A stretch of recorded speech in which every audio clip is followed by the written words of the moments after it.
नमस्कार दोस्तों। आज हम पढ़ेंगे बाबूजी से संबंधित ग्रंथ। बाबूजी से संबंधित ग्रंथ कई सारे हैं। बाबूजी का दोहा है, बाबूजी बात है, बाबूजी वेली है, बाबूजी का सोरठा है। तो कौन सा ग्रंथ किसने लिखा है हमको ये पता नहीं चलता, हम कंफ्यूजन होते हैं कभी कभी। तो आज मैं फिर एक नई कहानी के रूप में एक लेके आया हूँ, तो जिसको आप अच्छी तरीके से सुनोगे तो आपको कंफ्यूजन दूर हो जाएगा हमको कौन सा ग्रंथ किसने लिखा है। तो कहानी के रूप में आप कहानी, ये हमारे बाबूजी से संबंधित आपको हम बताएंगे। तो इसमें पहली कहानी है कि ध्यान से सुने कि दो होता राजा करने थे। दो होता राजा, प्रकाश जी और मोर जी। तो प्रकाश जी और मोर जी दो होते राजा, और उसके साथ में पहला आया मुकुंद जी।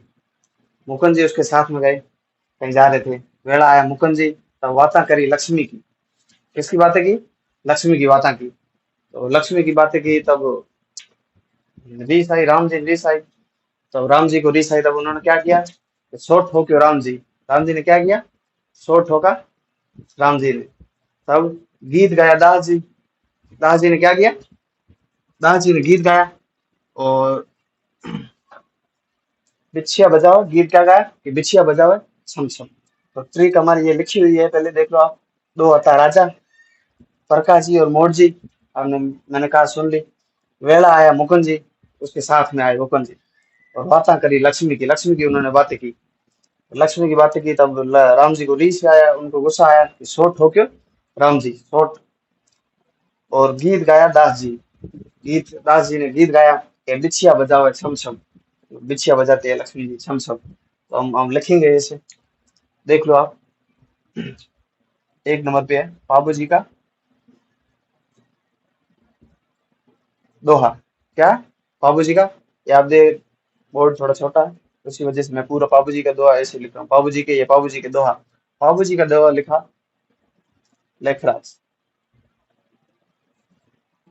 ये हमारा हो गया दो। दो का दोहा, राज का मतलब लखराज।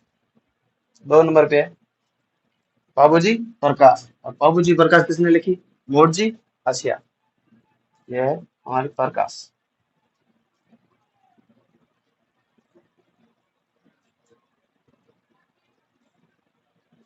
मोर जी आसिया ने लिखी। किसने लिखी है? बाबूजी प्रकाश किसने लिखी है? मोर जी आसिया ने लिखी है। और हमारा है बाबूजी की वैली। वेला आया मतलब वैली। बाबूजी की वैली किसने लिखी है?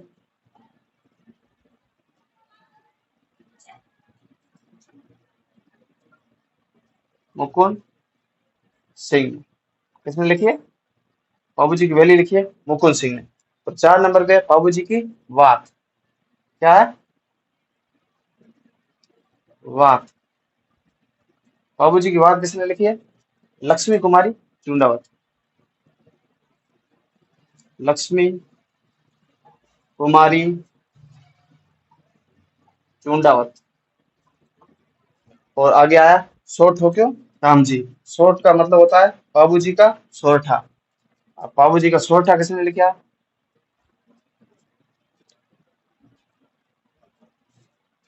रामनाथ। किसने लिखा? बाबूजी का सोरठा। अब ये हमारा आगे सोरठा। और आगे कौन सा है? गीत गाया दास जी। तो दास जी से हम क्या बन गए? बांकी दास। तो गीत, बाबूजी का गीत। गीत हो गया बांकी दास।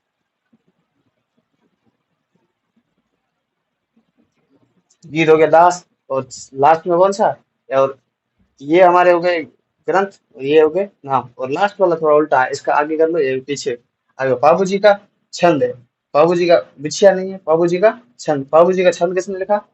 बिठू, बिठू मेयार। बाबूजी का छंद, छंद लिखा है बिठू मेहा, मेहा जी। तो ये आपको बेहद अच्छी तरीके से समझ में आ गई होगी। तो देख लो एक बार, आगे भी ऐसे और वीडियो लेके आएंगे अच्छी तरीके से। आपको ये एक बार आप आराम से कहानी के रूप में पढ़ोगे तो आपको अच्छी तरीके से याद हो जाएगी। अगर आप ट्रिक अगर ऐसी भी होती है, थोड़ी एक एक अक्षर की नॉर्मल होती है, उसमें क्या होता है कि उसमें पूरा का पूरा वर्णन नहीं किया होता है, किसने लिखी उस नाम के कोई और हो सकते हैं। इसमें मैंने क्या पूरा का पूरा बता रखा है ट्रिक में ऐसे। तो ये आपको अच्छी तरीके से समझ में आ गई होगी। धन्यवाद।